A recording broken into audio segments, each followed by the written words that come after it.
Ce matin, j'aimerais aborder un thème important et qui est venu sur mon cœur il y a quelques temps, sur le fait de marcher avec la puissance de Dieu. Marcher avec la puissance de Dieu. La vie chrétienne est une marche, c'est une progression, c'est une avancée. On est sans cesse en train d'avancer. Dans la vie chrétienne, on ne peut pas stagner. Soit on avance, soit on recule. On est sans cesse en mouvement. On est sans cesse en mouvement. Et pour ceux qui sont convertis depuis un peu plus de 3 mois, qui ont donné leur vie à Jésus depuis un peu plus de 3 mois, on s'aperçoit que cette marche, elle n'est pas si simple que ça. Cette marche, elle est parsemée de combats, parsemée d'embûches, parsemée de difficultés, parsemée certaines fois de souffrances, parsemée d'incompréhension, où on se retrouve à dire « mais je pensais qu'avec Jésus il se passe ça » et puis tout d'un coup il y a la confusion et puis notre esprit est encombré de doutes et il y a le poids de toute la douleur, la souffrance et puis on se dit « mais je ne comprends pas » et j'aimerais te dire qu'au final, que malgré tous les combats, malgré les choses que tu ne comprends pas, tu as une espérance vivante. Jésus est cette espérance vivante qui, lorsque tu n'as aucun espoir, lorsque tu es découragé, lorsque tu n'en peux plus, Jésus vient à ta rencontre, vient là où tu es et il vient te communiquer une espérance nouvelle. Amen. Dites Amen pour voir. Amen. Jésus vient pour nous communiquer cette puissance. Et ce matin, j'aimerais vraiment parler de cette puissance et de réaliser que sans cette puissance de Dieu, on ne peut pas tenir. Face aux tentations, face au péché, face à toutes les difficultés, on a entendu parler de persécution tout à l'heure, face à toutes ces choses-là, si on n'a pas la puissance de Dieu, on ne pourra pas tenir. Face à nos propres œuvres, avec nos propres forces, nos propres capacités, on ne pourra pas tenir. On sera de bons religieux, on essaiera de faire des bonnes choses et puis d'avoir un bon masque et d'arriver le dimanche matin et avoir une bonne attitude, mais dans notre vie chrétienne, dans notre vie spirituelle, il n'y aura aucune avancée, aucun impact si on néglige cette puissance, si on néglige la puissance de Dieu dans notre vie. Et souvent, lorsqu'on parle de puissance, on va l'assimiler au miracle, on va l'assimiler au prodige, on va l'assimiler aux guérisons, on va l'assimiler aux expériences fortes, à des temps de visitation, on va l'assimiler aux manifestations des dons spirituels, on va assimiler la puissance à toutes ces choses. C'est bon, et il faut chercher ces choses-là. Il faut rechercher la guérison, il faut rechercher le miraculeux dans notre vie, il faut aspirer aux dons spirituels. Mais je crois qu'il y a une puissance qu'on néglige. Je crois qu'il y a un aspect de la puissance de Dieu qu'on peut négliger dans nos vies parce qu'on l'oublie, ou parce que on n'en a pas forcément connaissance. Et on voit lorsque Jésus était sur terre, on voyait que Jésus était rempli de puissance. Était rempli de puissance. Les gens qui entendaient Jésus, lorsqu'ils sortaient de la prédication le dimanche matin, qu'ils entendaient Jésus, ils ont fait « pouah ». Ils ont été étonnés, ils ont été frappés à l'intérieur. Ils sortaient du culte et ils disaient « jamais on n'a entendu une chose pareille ». Ils parlent avec autorité. On sentait la puissance de Dieu qui sortait de Jésus. Et puis même dans le livre des Actes, l'Église a été bâtie sur la puissance de Dieu. Le livre des Actes nous montre la naissance de l'Église qui naît au moment de la Pentecôte, où il y a le souffle de l'Esprit qui descend, et puis on voit les miracles, on voit l'ombre de Pierre qui guérit les malades, on voit Paul qui va ressusciter un jeune homme qui tombe et qui est relevé comme mort, et puis le ressuscite. On voit la puissance, lorsque vous lisez le livre des Actes, on voit la puissance de Dieu. On dit, Seigneur, mais on veut y aspirer, on veut aspirer à cette puissance, mais il y a une puissance qu'on a vraiment besoin. On a besoin de la puissance de Dieu qui vient éteindre les œuvres de notre chair. On a besoin de cette puissance du Saint-Esprit pour éteindre les œuvres de notre chair. Et le thème ce matin, c'est ça, c'est marcher avec la puissance de Dieu pour être un chrétien victorieux. Je crois que réellement, on a besoin de cette puissance dans tous les jours de notre vie parce qu'elle a un impact dans notre quotidien. Que ce soit dans notre famille, que ce soit dans notre travail, que ce soit avec nos enfants, que ce soit à l'extérieur, dans nos activités, dans tout ce que nous entreprenons, dans tout ce que nous faisons, nous avons besoin de cette puissance du Saint-Esprit. Besoin de cette action du Saint-Esprit qui vienne nous amener à vivre une vie chrétienne épanouie, vivre une vie chrétienne où on va être victorieux. Et j'aimerais vous dire que c'est important de réaliser qu'il y a cette puissance se manifeste dans nos cultes. Je crois réellement qu'il y a des temps vraiment nos cultes, dans nos temps d'église où on se rassemble, où on est ensemble. Il y a des moments incomparables, des temps de visitation de Dieu. Mais je crois aussi à ces moments cachés. Je crois à ces moments dans le lieu secret. Je crois dans ces moments où on est dans notre chambre et à l'abri des regards des gens, à l'abri des regards des autres, on va chercher cette puissance. On va chercher cette puissance pour éteindre toute cette chair qui a des désirs contraires à ceux de l'esprit. Et vous savez, je crois que réellement il y a un impact qu'on ne mesure pas. C'est toutes ces décisions, tous ces choix qu'on va prendre où il n'y a personne. C'est facile lorsqu'il y a du monde, c'est facile lorsque on est ensemble, on est encouragé et c'est bon et Dieu aime et Dieu a voulu ça. Mais Dieu veut aussi qu'on ne néglige pas ces moments de qualité, ces moments où on va avoir un cœur à cœur avec lui, où on va fermer la porte de notre chambre et puis on va se retrouver seul. On va se retrouver seul face à lui. On va se retrouver devant lui et on fait tomber les masques. On enlève tous les faux semblants. On enlève toutes les choses qui sont de l'apparence. Et puis on se place devant lui. Comme on a chanté tout à l'heure, Seigneur, me voici. On vient devant lui à dire, Seigneur, me voici, là, je suis à nu. Tu connais mon cœur. Tu connais toutes choses. Dans ces moments où on va laisser tomber tout un petit peu ce côté où on veut paraître le spirituel, où on va dire, Seigneur, regarde, tu vois ces combats. Je ne peux pas te les cacher. Je ne peux pas te les cacher parce que tu les connais. Tu sais exactement ce que je vis. Tu connais les tensions, tu connais les conflits, les luttes intérieures. Tu connais ces choses-là. Et c'est dans ces moments-là qu'il va y avoir de grandes victoires. Il y a ces moments-là où on se retrouve seul avec Dieu, où personne ne nous voit, personne ne sait, seulement Dieu et nous. Ces moments-là vont avoir un impact qu'on n'imagine pas, qu'on ne mesure pas. Ils vont avoir un impact qui vont prendre une ampleur folle dans notre quotidien, dans notre vie. Les moments qu'on vit à l'église sont des temps forts, des temps bénis. Mais je crois aussi qu'il y a une dimension de la puissance de Dieu qui se manifeste lorsqu'on se retrouve seul à seul avec Dieu. Lorsqu'on se ferme dans notre chambre et puis dans notre lieu secret, on devient sincère, on est vrai et puis on laisse plus de place à Dieu qu'à ce que peuvent penser notre voisin. On laisse plus de place à ce que Dieu va nous dire que ce que les autres vont nous dire. On va laisser plus de place au regard de Dieu qu'au regard de mon voisin qui dit « mais pourquoi il vit ça, comment ça se passe ?» Et puis toutes ces pensées-là. Et je crois réellement qu'il y a une dimension, qu'il y a des clés de victoire dans ces lieux secrets. La puissance de Dieu se manifeste dans ces moments-là où on va éteindre la télé, on va éteindre les écrans et on va placer notre cœur devant Dieu. Dans ces moments où on va seul à seul, personne ne sait, mais on va chercher le pardon de Dieu. On va chercher le pardon de Dieu parce qu'on a chuté. On va chercher le pardon de Dieu parce qu'on a manqué. On va chercher aussi le pardon pour pouvoir pardonner. On va chercher aussi la force de lutter contre le péché qui peut venir à notre porte et frapper, qui vient dire « laisse-moi rentrer », qui sans cesse, tous les jours dit « laisse-moi rentrer ». Ce péché qui est dans ta vie qui dit « moi je veux dominer, je veux prendre le dessus ». C'est dans ces combats, c'est dans ces luttes où tu vas prendre la victoire. C'est dans ces moments où tu vas te retrouver seul à seul avec Dieu que tu vas saisir la victoire. Amen. Dieu désire manifester sa puissance dans nos vies pour que nous puissions être transformés. Et son désir, et le but de Dieu, c'est que cette puissance se manifeste dans nos vies pour que Christ puisse paraître, pour que Jésus-Christ puisse paraître. C'est pour vivre certainement des choses fortes et des temps forts avec Dieu. Mais au-delà de ça, et le but, et ce pourquoi Dieu veut que nous marchions avec sa puissance, avec son esprit, c'est pour que Christ puisse paraître. Que les gens, lorsqu'ils nous voient, ne voient pas nous, mais voir Christ, voir réellement Christ.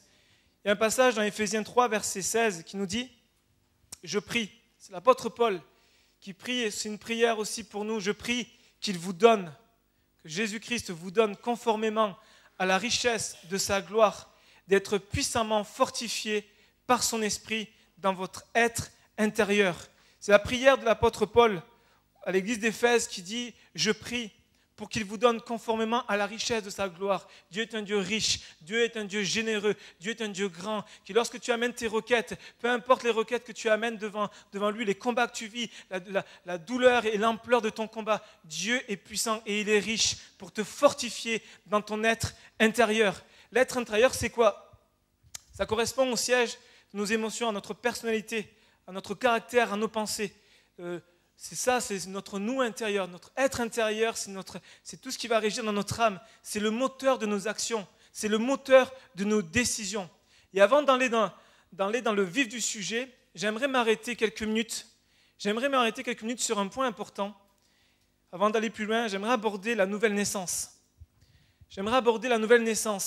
Il faut bien comprendre, lorsque nous n'avons pas fait la paix avec Dieu, lorsque nous sommes en proie avec le péché, que nous pratiquons le péché, que nous vivons dans le péché, notre esprit est mort aux yeux de Dieu. Nous sommes morts spirituellement aux yeux de Dieu. Notre vie, la vie de Dieu, notre esprit prend vie à partir du moment où nous confessons nos péchés, nous réalisons notre état et nous venons devant Dieu, nous le recevons, nous venons avec repentance, avec vraiment dire Seigneur, je réalise mon péché, je réalise ma vie si loin de toi et je viens à toi en me repentant, en confessant mon péché et en recevant le pardon de Dieu. Dès ce moment-là, la vie de Dieu, l'Esprit de Dieu vient en nous et notre esprit prend vie. Notre esprit prend vie. C'est ce qu'on appelle la nouvelle naissance. Et là, il y a un homme un jour dans la Bible, un grand enseignant, un homme qui avait bac plus 10 et qui avait vraiment de grandes connaissances dans le domaine de la Bible, dans le domaine de la théologie, puis il vient voir Jésus, et puis il va lui poser une question et dire, mais comment un homme peut-il naître de nouveau? Et cet homme-là va aborder Jésus, il s'appelle Nicodème, cet homme-là, et il va venir voir Jésus, il va dire, mais comment c'est possible? Comment on peut naître de nouveau? Est-ce qu'un homme il doit renaître dans le ventre de sa mère? Et puis, il essayait de comprendre par ses propres raisonnements. Et Jésus l'amène sur une dimension de foi. Jésus l'amène sur une dimension spirituelle. Il dit non, il faut que vous naissiez d'esprit. On le voit dans Jean 3, versets 3 à 9. Il dit, Jésus lui répondit, en vérité, je te le dis, à moins de naître de nouveau, personne ne peut voir le royaume de Dieu. Nicodème lui dit, comment un homme peut-il naître quand il est vieux? Peut-il une seconde fois entrer dans le ventre de sa mère et naître? Jésus répondit, en vérité, je te le dis, à moins de naître d'eau et d'esprit, on ne peut entrer dans le royaume de Dieu. Ce qui est né de parents humains est humain. Ce qui est né de parents humains est humain. Et ce qui est né de l'esprit est esprit. Ne t'étonne pas de ce que je t'ai dit, il faut que vous naissiez de nouveau. Le vent souffle où il veut, et tu entends le bruit, mais tu ne sais pas d'où il vient ni où il va. C'est aussi le cas de toute personne qui est née de l'esprit. Nicodème reprit la parole et lui dit, comment cela peut-il se faire? Ce passage nous montre que Nicodème se retrouve vraiment avec une difficulté à saisir, mais comment on peut naître de nouveau? La nouvelle naissance est importante, c'est pour entrer dans le royaume de Dieu, il faut naître de nouveau. Il faut que notre vie ancienne soit passée et que toute chose devienne nouvelle. Et ça, ce n'est pas par nos propres forces, ce n'est pas par nos belles œuvres, c'est uniquement par l'action du Saint-Esprit. Et lorsque le Saint-Esprit vient à nous, lorsque nous donnons à Jésus, il va se passer quelque chose, c'est que nous allons avoir deux natures. La vie de Dieu et notre nature pécheresse. Et vous savez, lorsque je me suis tourné vers Dieu, j'avais 19 ans et moi j'avais une connaissance des choses de Dieu de par la religion qu'on m'avait inculquée. On m'avait amené à l'église, j'ai fait le catéchisme, j'avais fait pas mal de choses et puis je me suis retrouvé à un moment où dans ma vie il y avait un profond vide. Un moment dans ma vie où je me dis ça n'a pas de sens cette vie. Ça n'a pas de sens de se lever tous les matins, d'aller à l'école, de travailler dur à l'école. Bon, je ne travaillais pas forcément dur, mais d'aller à l'école et puis c'était d'essayer d'apprendre des choses et pour avoir un travail, d'avoir aussi cette difficulté d'orientation. Mais qu'est-ce que je vais faire de ma vie? Cette difficulté lorsqu'on est jeune, de dire mais c'est quoi? Je suis appelé à faire quoi? En tout cas, je ne suis pas appelé à faire quoi, mais je ne raisonnais pas comme ça à l'époque. Mais c'était mais qu'est-ce que je vais faire? Qu'est-ce que je vais faire? Et lorsque j'essayais de trouver un sens dans mes études, je me disais, mais bon, ok, je fais mes études, je vais avoir un travail, et puis pour gagner de l'argent, et puis pour profiter de mes congés, parce que toutes les personnes que je voyais, qui travaillaient, elles ne parlaient pas de son travail, elles parlaient de ses congés, vivement les vacances, et puis j'aimerais être plus payé, et puis je me dis, mais c'est quoi le sens dans tout ça? Et arrivé à un moment, la retraite, et attendre la retraite paisiblement, en tout cas, être à la retraite pour profiter maintenant de la vie, parce qu'on a du temps libre, et puis attendre la mort. Et je me dis, mais ça n'a pas de sens. Puis j'essaie de réfléchir et je me disais, mais je ne comprends pas. Et puis Les personnes m'ont parlé d'un moment de Jésus parce que j'étais dans une phase où j'étais dans un puits et puis plus les jours passaient, plus je m'enfonçais dans ce puits. Et j'essayais de tirer sur toutes les cordes. J'essayais de tirer sur tous les appuis que je pouvais, de m'appuyer sur toutes les personnes que je pouvais, sur toutes les choses, la drogue, le sexe, l'alcool, les amis. J'essayais de trouver vraiment des refuges là où je pouvais. Mais toutes ces choses-là me détruisaient plus qu'autre chose. Et je suis arrivé à un moment, à mes 19 ans, où j'avais plus de goût de vivre. 19 ans. Et je me dis, ça en est terminé, je suis fatigué de cette vie, j'ai que 19 ans, mais je suis déjà fatigué avec ce passé. Lorsque je regarde ce passé, c'est une lourdeur, c'est un poids. Et lorsque je regarde cet avenir, je dis, il n'y a pas d'avenir, je ne comprends pas. Et lorsque je parle à des amis, ils vont me parler de Jésus, ils m'ont dit, mais tu sais, Jésus te connaît, et puis ils commencent à me parler de Jésus. Et là, ils me parlent du Seigneur, et puis donc je commence à m'approcher de Dieu, et je vis une expérience vraiment très forte, où je suis délivré, je suis guéri de grands maux, je suis délivré de tous mes vices, mais pas par mes propres forces, c'est parce que l'Esprit de Dieu vivait en moi, prenait plus de place, et donc je n'avais plus de place au péché. Il n'y avait plus de place à ces choses-là. Et je suis arrivé à un moment où je me retrouvais, donc je suis parti sur Toulouse, et je me disais, je n'avais pas d'église. Les personnes qui m'avaient parlé de Dieu n'allaient plus à l'église, donc ils ne m'avaient pas parlé d'église, ils m'avaient parlé de la Bible, ils m'avaient parlé de Dieu, mais pas parlé d'église. Donc j'ai grandi une année comme ça sans église, livré à moi-même. J'avais Dieu, j'avais la Bible, mais je n'avais pas d'église. Je ne savais pas ce que c'était la nouvelle naissance.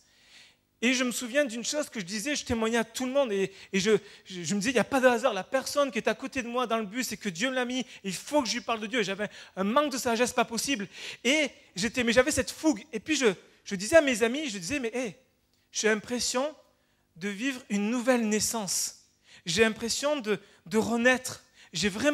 C'est plus qu'une impression, je suis en train de renaître, et j'exprimais ces choses-là sans connaître la nouvelle naissance. Pourquoi ? Parce que l'Esprit de Dieu prenait place en moi, la vie de Dieu prenait place en moi, et j'ouvrais les yeux sur un monde qui m'était complètement inconnu.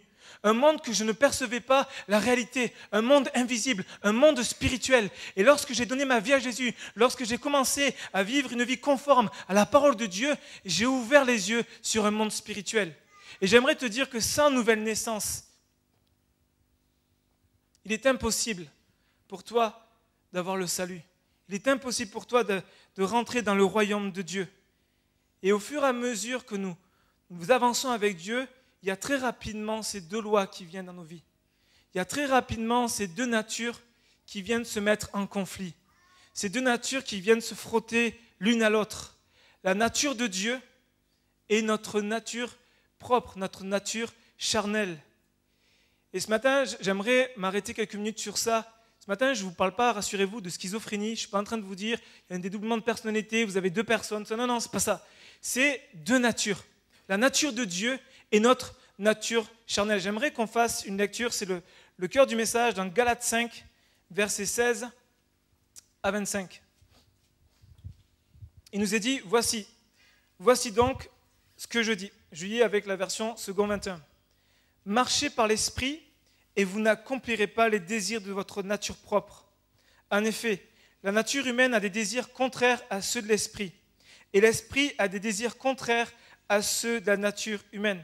On s'arrête juste ici, on voit ici qu'il y a un conflit. On voit qu'il y a une lutte entre, dans des versions vous avez qui c'est plus courant, c'est la chair. Notre nature propre, notre nature charnelle, notre chair et l'Esprit de Dieu qui vient en nous, parce que nous sommes nés de nouveau, il y a ce conflit, il y a cette lutte. Ils sont opposés entre eux, de sorte que vous ne pouvez pas faire ce que vous voudriez. Cependant, si vous êtes conduits par l'Esprit, vous n'êtes pas sous la loi. Les œuvres de la nature humaine sont évidentes. Écoutez bien, ce sont l'adultère, l'immoralité sexuelle, l'impureté, la débauche, l'idolâtrie, la magie, les haines, les querelles, les jalousies, les colères, les rivalités, les divisions, les sectes, l'envie, les meurtres, l'ivrognerie, les excès de table et les choses semblables. Je vous préviens, comme je l'ai déjà fait, ceux qui ont un tel comportement n'hériteront pas du royaume de Dieu. Mais le fruit de l'esprit, c'est l'amour, la joie, la paix, la patience, la bonté, la bienveillance, la foi, la douceur, la maîtrise de soi. Contre de telles attitudes, il n'y a pas de loi. Ceux qui appartiennent à Jésus-Christ ont crucifié leur nature propre avec ses passions et ses désirs. Si nous vivons par l'Esprit, laissons-nous aussi conduire par l'Esprit. Ne soyons pas vaniteux en nous provoquant les uns les autres, en nous portant envie les uns des autres. Amen. On voit ici qu'il y a 2 maîtres. On voit ici, c'est clair dans la parole, l'apôtre Paul l'exprime à l'église de Galate. Et ce matin, c'est pour nous, c'est qu'il y a 2 maîtres. Notre chair et l'Esprit de Dieu. Elles sont en opposition. La chair a des désirs qui sont complètement contraires à ceux de l'Esprit. Et l'Esprit a des désirs complètement contraires à la chair. Notre chair, c'est notre nature pécheresse. C'est celle qui a été dénaturée par le péché. C'est ce que nous avons hérité d'Adam. Et elle va concerner notre vieille nature. C'est notre vie, si on laisse place à la chair, c'est que dans notre relation avec Dieu, on s'est éloigné. Plus on va s'éloigner de Dieu, plus notre chair va prendre le dessus. Et cette nature, la Bible nous dit, va essayer de toujours prendre le dessus. Elle a un désir, c'est de dominer sur nous. C'est de vraiment prendre le dessus sur la vie de l'esprit. Et j'aimerais relire ce texte, mais relire ce texte avec une autre version. Vous savez, lorsqu'on lit la Bible, il est important d'aller chercher dans d'autres versions pour bien saisir et pour bien comprendre ce que veut dire la parole. Parce que lorsqu'on lit ça, on se dit, bon, ça va, je ne suis pas trop concerné. Fruit de l'esprit, je sens qu'il y a ça, ça, ça. Mais lorsqu'on regarde les œuvres de la chair, il n'y a pas quelque chose qui me concerne. Mais pourtant, il y a toujours une chose. Il y a des œuvres de la chair qui vont toujours émaner et avec lesquelles il faudra combattre, avec lesquelles il faudra prendre le dessus par l'esprit. Et j'aimerais qu'on puisse relire ce passage, mais avec parole vivante. Et vous allez voir comme c'est encore plus clair. Il nous est dit, en effet, on va lire juste du verset 19 au verset 23. En effet, un comportement inspiré par l'être instinctif est facile à reconnaître. On sait bien de quoi est capable l'homme livré à ses penchants naturels. Et là, il commence. Ce sont d'abord les pensées impures, la sensualité, l'immoralité, l'indécence, le libertinage, l'adultère, la débauche. On voit ici que tout ce domaine de tout ce qui tourne à la sexualité, c'est quand même beaucoup plus développé. C'est ensuite, verset 20, l'adoration de faux dieux, les superstitions, l'occultisme, la sorcellerie et la magie. Puis ce sont les inimitiés, les discordes et les querelles, la jalousie, le mauvais caractère, les accès de colère, les intrigues, les cabales, les rixes, les rivalités inspirées par des ambitions égoïstes et aboutissant à des dissensions et des scissions dans l'Église. C'est l'esprit de parti, le sentiment d'être seul dans la vérité. Ce sont les fausses doctrines et leur cortège de division. C'est la haine, l'envie, l'ivrognerie, la gloutonnerie, les beuveries, les ripailles et autres excès de son genre. Je ne puis que répéter ce que j'ai déclaré jadis à ce sujet. Celui qui commet de telles actions n'a aucune part à l'héritage du royaume de Dieu. Car l'Esprit de Dieu produit bien autre chose. Le fruit de l'Esprit, c'est l'amour, la joie, la paix, la patience, le bon caractère, l'amabilité, la serviabilité, la bonté, la générosité, la fidélité, la confiance dans les autres, la douceur, la modestie, l'humilité, l'aptitude à céder et à s'adapter, la tempérance, la chasteté, la maîtrise de soi. Aucune loi n'interdit cela. Et contre ceux qui vivent ainsi, elle n'a pas même besoin d'intervenir. On voit ici que la liste est quand même bien étoffée. On voit ici que la liste, il y a quand même un sacré programme. Il y a un sacré programme, j'aimerais te dire, pour toute ta vie. Pour toute ta vie, c'est ce programme-là. Ce programme-là où tu vas être sans cesse en lutte. En toi, il y aura sans cesse ce conflit de la chair et de l'esprit.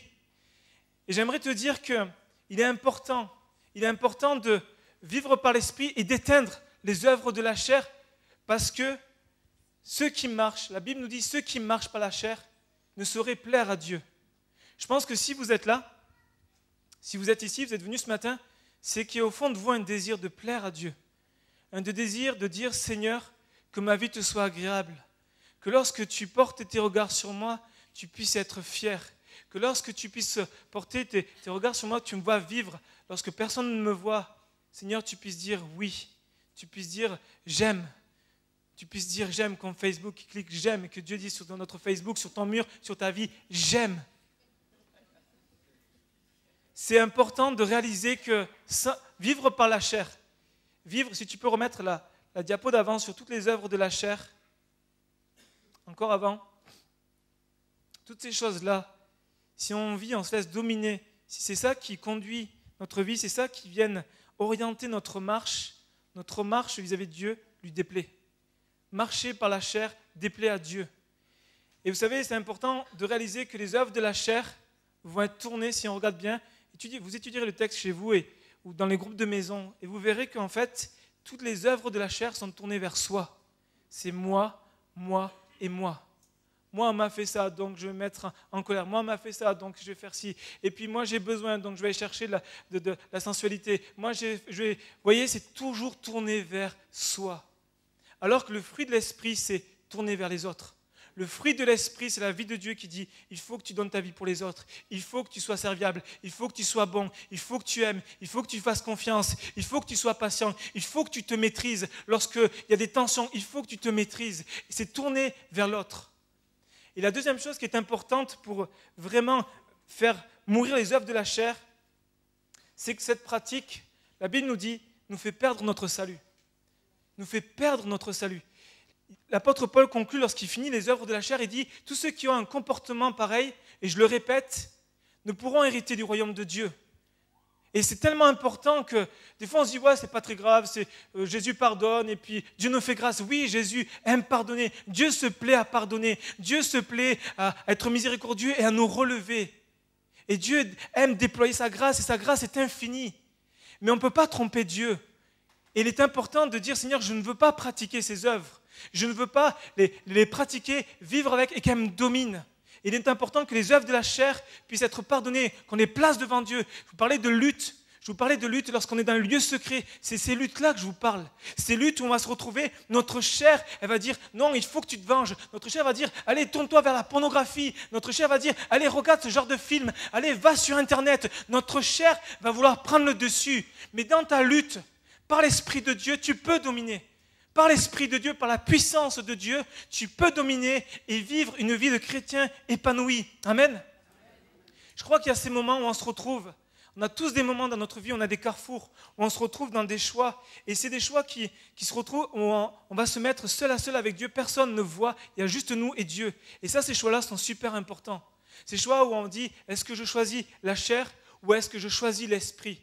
Parce que de là il va y avoir des conséquences. Et il va aussi déterminer notre vie et notre marche spirituelle.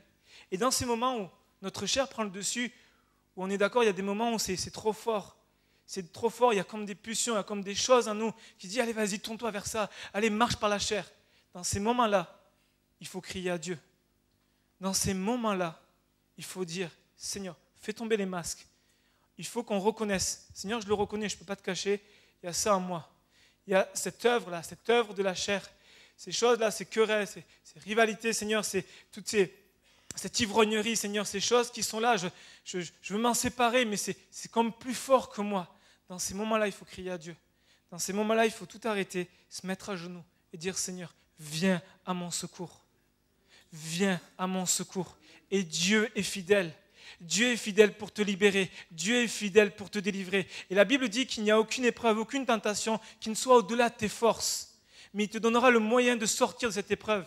Dieu te donnera les moyens, te donnera la capacité pour te sortir de cette épreuve-là. J'aimerais qu'on puisse partager une histoire et je l'ai trouvée pour bien comprendre et qu'on puisse vraiment bien réaliser tout ce combat qu'on vit.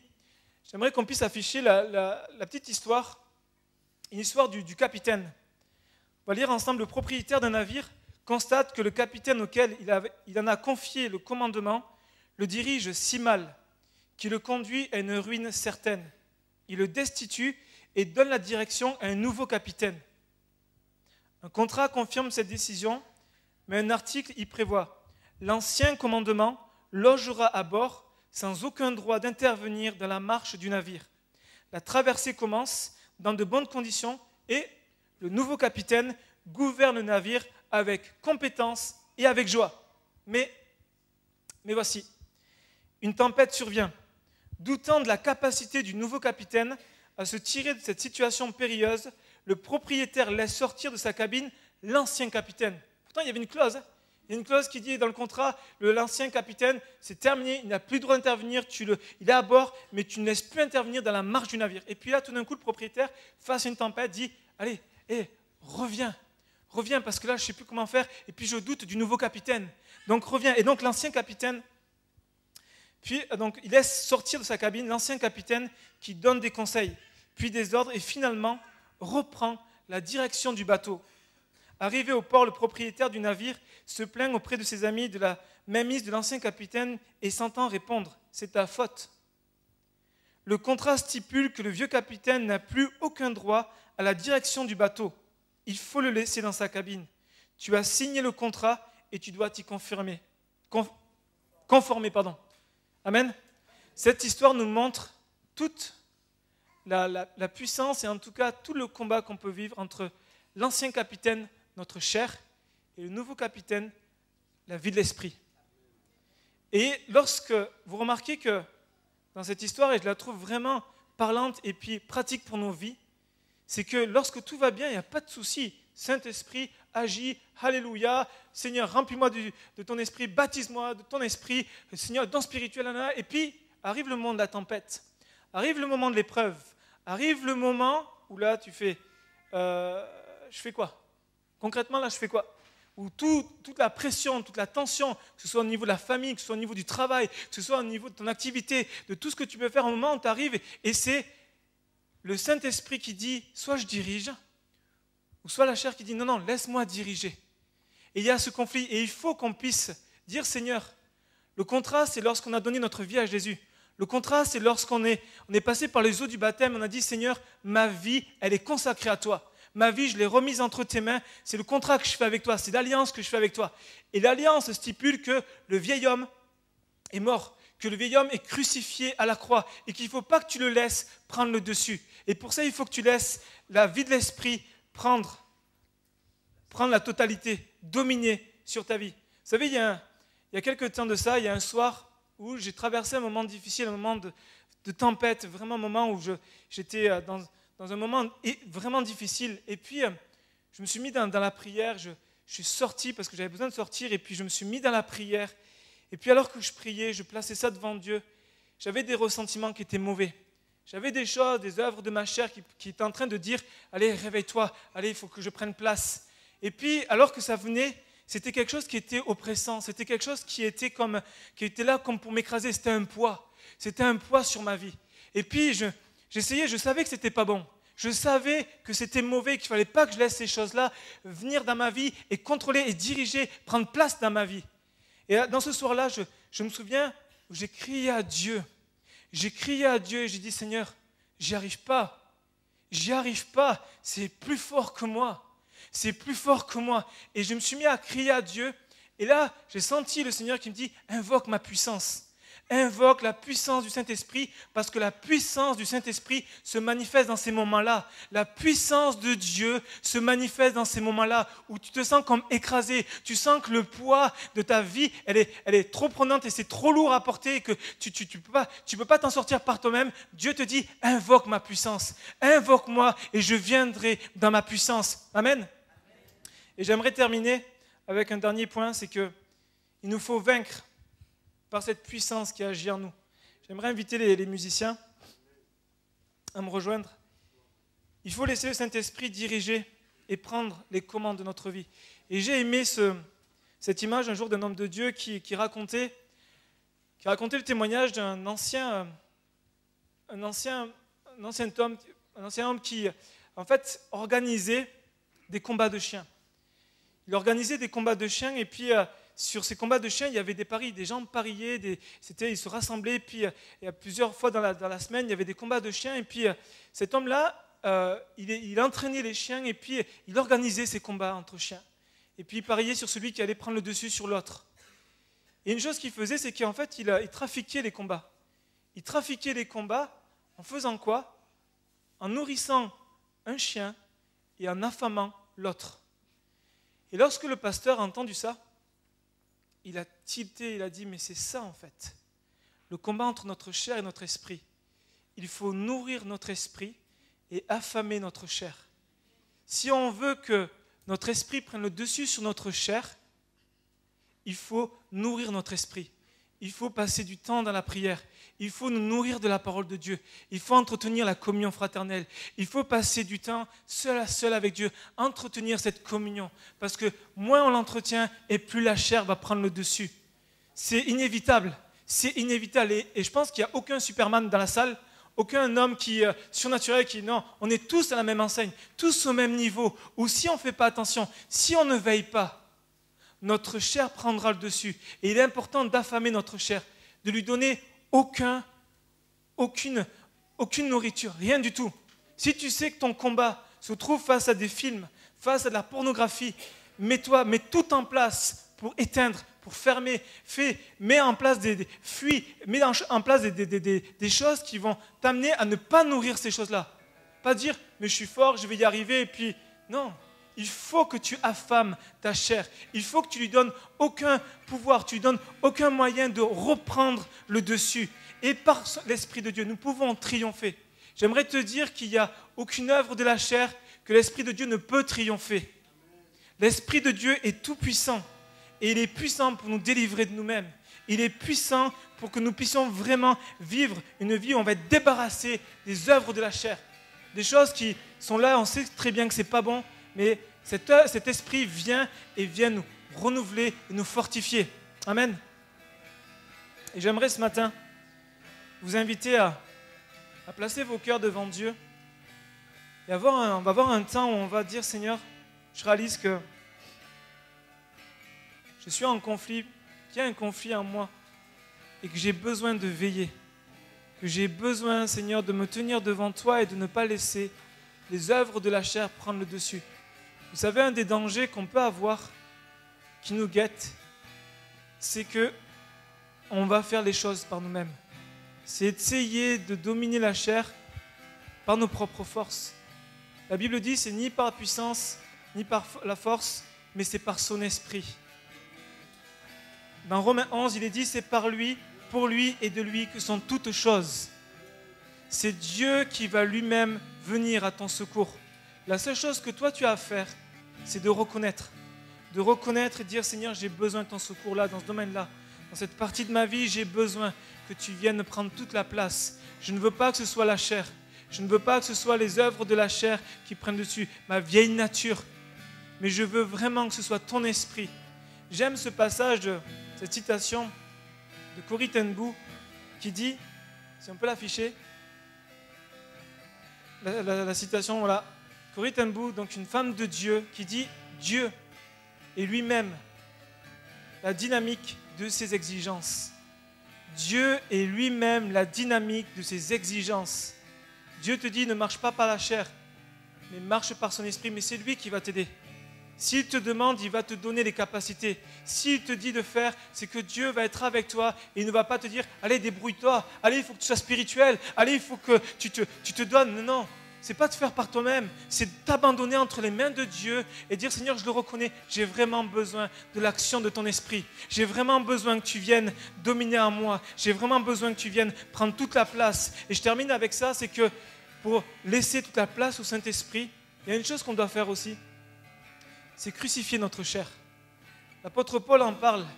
Jusqu'à la fin, il dit, verset 24, « Ceux qui appartiennent à Jésus-Christ ont crucifié leur nature propre, leur chair, avec ses passions et ses désirs. » Il faut crucifier notre chair et pouvoir dire, comme l'apôtre Paul, « J'ai été crucifié avec Christ, Galates 2, verset 20, et si je vis, ce n'est plus moi qui vis, c'est Christ qui vit en moi. » C'est Christ qui vit en moi.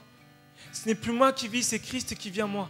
Jésus va dire, si vous voulez me suivre, renoncez à vous-même et chargez-vous de votre croix. Pour suivre Jésus, avoir une vie chrétienne, il y a aussi une notion de renoncement. Où on ne va pas faire les choses par nous-mêmes. On ne va pas laisser les désirs de notre chair dire ouais, on va faire ce qu'on veut, mais non, dire Seigneur, je veux me placer, mais je ne vis plus pour moi. Je ne suis plus à vivre, à dépendre de moi, mais je veux dépendre de toi. Et si je vis, c'est pour toi. Et pour ça, il faut crucifier notre chair. Il faut laisser l'esprit prendre le dessus. Amen. J'aimerais vous inviter à un temps de prière ce matin. Et on va laisser le Saint-Esprit venir parler à nos cœurs. J'aimerais vous inviter à fermer les yeux et vous dire que la Bible nous parle du fruit de l'esprit, l'amour, la patience, la bonté, la paix, la bienveillance, la maîtrise de soi. Toutes ces choses-là, c'est un fruit. Ça fait partie du fruit de l'esprit. Et j'aimerais te dire que pour qu'un fruit vienne, il faut du temps. Ça se fait pas à pas. chaque décision que tu vas prendre va être importante. Chaque décision que tu vas prendre dans ta vie va être importante et va avoir de l'impact. Et il faut que tu réalises qu'en vivant par l'esprit, ce n'est pas devenir mystique, ce n'est pas avoir une marche parfaite, mais c'est de dire Seigneur, j'ai besoin de toi. Comme on l'a chanté tout à l'heure, Seigneur, me voici, j'ai besoin de toi. J'ai besoin que le Saint-Esprit prenne le contrôle. J'ai besoin que le Saint-Esprit dirige. J'ai besoin que le Saint-Esprit prenne les commandes. Dans ce navire, je veux laisser l'ancien capitaine de côté et je veux que le nouveau capitaine, celui avec qui je veux vivre, celui avec qui je veux marcher, puisse me conduire, puisse me diriger. Et ça va prendre du temps. J'aimerais dire, mais ouais, on va le faire, ça va être maintenant, de suite. On va vivre quelque chose ce matin. On va s'approcher de votre Dieu et puis on va déposer toutes les œuvres de la chair, renoncer à ces choses-là et placer notre cœur devant Dieu et dire Seigneur, aide-moi à vivre par l'Esprit. Mais j'aimerais te dire que cet après-midi, demain, après-demain, dans la semaine, les mois qui vont suivre, il va falloir que tu continues à marcher par l'Esprit. Il va falloir que tu continues à demander le secours de Dieu. Et le fruit de l'Esprit, ça va être aussi de manifester Christ. Ce matin, j'aimerais vous appeler à un temps de prière. Je ne vais pas faire un appel à l'avant, je vais faire un appel là, à votre place. Vous dire, vous êtes là, et puis la parole de Dieu a pu interpeller votre cœur, et puis à dire, Seigneur, il y a ça, je sais que je lutte avec ça, et j'ai vraiment besoin de ton esprit. Pendant trop longtemps, j'ai essayé de faire par moi-même. Pendant trop longtemps, Seigneur, j'ai négligé ces choses-là. Mais Seigneur, ta parole me reprend. Ta parole me dit qu'il faut que je mette ma vie en règle devant toi. Il faut que je puisse laisser le Saint-Esprit prendre le dessus. Que je laisse le Saint-Esprit dominer, influencer mes motivations, influencer mes choix, influencer ma vie. J'aimerais te poser cette question, te dire dans ta vie, est-ce que les autres voient Christ en toi? C'est une question qui est vraiment importante parce que c'est le but de Dieu, de former Christ en nous. Et est-ce que dans ton travail, les gens qui te côtoient voient Christ en toi? Est-ce que dans ta famille, les gens voient Christ en toi? Est-ce que dans ta famille, les gens voient une personne à l'église et puis une autre à la maison? Est-ce que là où tu te trouves, tu reflètes Christ? Ou est-ce que c'est ta vieille nature qui prend le dessus? Ta vieille nature qui est là et qui dit « je veux reprendre le dessus » puis tu laisses la vieille nature prendre le dessus. Tu laisses la vieille nature exprimer ses œuvres, exprimer ses actes, exprimer ses paroles. Mais Seigneur te dit ce matin, il faut que tu reviennes. Il faut que tu reviennes et que tu crucifies ta chair. Que tu viennes à la croix et que tu demandes vraiment pardon à Dieu et que tu viennes crucifier ta chair. Ce matin, c'est important. C'est important de réaliser que notre vie est regardée par notre entourage. Et c'est souvent les personnes avec qui on est les plus proches, les personnes avec qui on est les plus proches que les œuvres de la chair se manifestent. Que ce soit nos enfants, que ce soit nos parents, que ce soit nos frères et sœurs, que ce soit les personnes qui nous entourent, nos amis, les personnes qui nous connaissent bien. C'est dans ces moments-là où ils voient si Christ ou pas vit en nous, si c'est l'esprit qui nous conduit ou si c'est la chair. Et alors que tout le monde a les yeux fermés, j'aimerais faire un appel à votre place. Est-ce qu'il y en a ici ce matin qui dit « Seigneur, ça n'est fini avec ma chair ». Peu importe les œuvres, pas vous demander de dire quelle œuvre de la chair se manifeste dans votre vie, c'est entre vous et Dieu ce matin. Et dire « Seigneur, je veux prendre la victoire ce matin, je veux saisir la victoire. Je veux que le Saint-Esprit vienne comme tout à nouveau dans ma vie. Je veux que le Saint-Esprit vienne me remplir comme tout à nouveau. Je veux que le Saint-Esprit vienne m'inonder comme tout à nouveau. Je veux que le Saint-Esprit vienne prendre toute la place dans ma vie. Peut-être que tu as un moment de négligence, un moment où tu as oublié ces œuvres de la chair. Et puis ce matin, le Seigneur te rappelle qu'il faut que tu ne laisses pas la chair prendre le dessus, mais il faut que tu laisses le Saint-Esprit. Est-ce que ce matin, il y a une personne, un frère, une sœur, un ami qui désire dire « Seigneur, je veux que tu laisses toute la place. Je veux te reconsacrer ma vie, je veux remettre ma vie sur l'autel et te dire prends toute la place. » Si c'est ta prière, je t'invite simplement à te lever. C'est un acte qui n'est pas simple, mais c'est un acte qui est important devant Dieu. C'est un acte où tu vas obéir à Dieu, où tu vas répondre à ce que Dieu est venu pointer sur ta vie ce matin, à ce que Dieu est venu mettre dans ton cœur, à ce que Dieu est dire là il faut que tu domines, là il faut que tu demandes mon secours, là il faut que tu cries à moi. Est-ce qu'il y a des personnes qui ont ce désir de dire « Seigneur, je veux laisser la vie de l'Esprit m'envahir comme tout à nouveau. J'ai besoin de toi. Et ce matin, en me levant, je veux crier à toi. Je veux vraiment, Seigneur, chercher ta face, chercher ton cœur, recevoir la puissance du Saint-Esprit. Alors qu'on a tous nos yeux fermés, je vous invite à commencer à prier, à commencer à répandre vos cœurs. Si on peut reprendre ce chant qui dit combien Dieu est grand, combien Dieu est grand.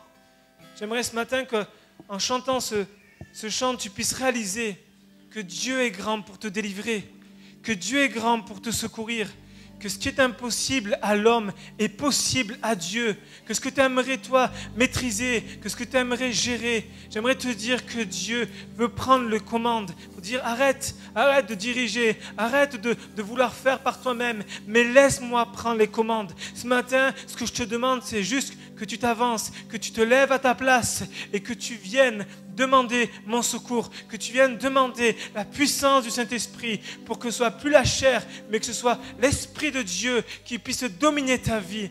Alléluia, alléluia. Seigneur, merci ce matin pour ces instants, ces moments où nous croyons, Seigneur.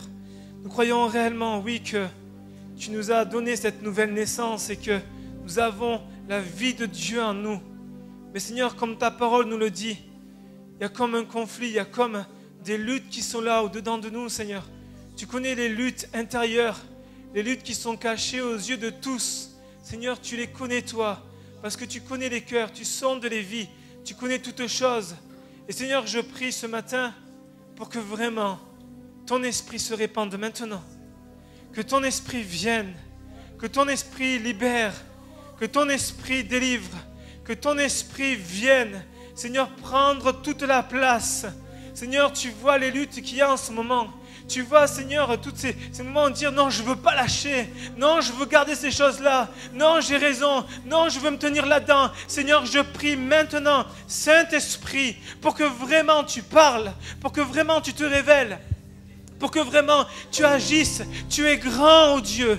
Et ce matin, je veux déclarer, Seigneur, un temps de victoire pour nos vies et un temps de défaite pour toutes les œuvres de notre chair. Toutes les fois, l'ennemi viennent mousser notre chair, vient comme souffler sur notre chair, vient tirailler notre chair pour qu'elle domine et qu'elle nous entraîne loin de toi. Seigneur, nous voulons nous tenir ce matin devant toi pour dire non. Seigneur, on veut avoir une vie sainte devant toi, une vie consacrée, une vie droite, une vie, Seigneur, qui t'est agréable, une vie qui est pure devant toi. Viens, Seigneur, par nous-mêmes on ne peut pas, on a besoin de l'action de ton esprit. Viens ce matin te révéler à tous les amis, tous les frères, tous les sœurs qui se sont levés ce matin et qui disent, Seigneur, viens me libérer des œuvres de ma chair. Seigneur, nous croyons que la victoire est possible en ton nom. Nous croyons, Seigneur, que la victoire est possible sur notre chair, parce que c'est ta parole qui nous le dit, que par ton esprit,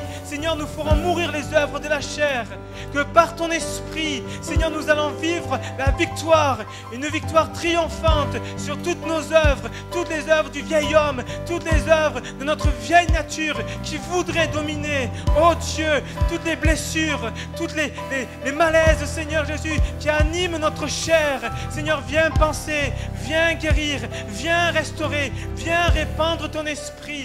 Alléluia.